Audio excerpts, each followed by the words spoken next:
Hello hello good morning जय Jagannath welcome to Neeraj Sangeeta vlog सबुदिन भाया ये देखो सकाଳେ जाइए आज तल को जाइनी पूजा करनी तो मम्मी तांकर पूजा कर देछंती मु खाली असली सब्जी बनैली से रोटी भी बनाई देले आ पापा को खाइबा को दियागला डुडू भी खाई डुडू खाई बस पियाज अदर रसुण सब काटुची जेहेतु आज पापा कहले मटन हम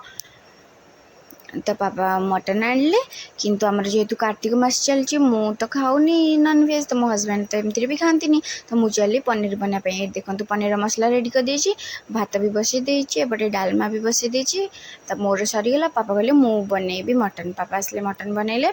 ये देखु मटन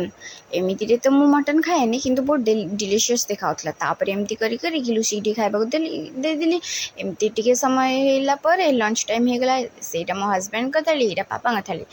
ये देखु केते डिलीशियस देखाउछ तापर समस्त खाइबा को देदेली समस्ते खाई सारा पर आमे भी खाईदेलु तापर डुडू को भी खुआदेली चालू टिके रेस्ट नापाई रेस्ट नहीं आस संध्या संध्या दे देखी जने अंकल आंटी आसते से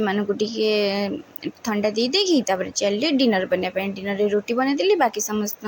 जहाँ सेमती सब्जी थी पापा को ये खाइबा को देदेली मो सान दियर भी खाऊँ चली शोइबा को टाटा बाय बाय।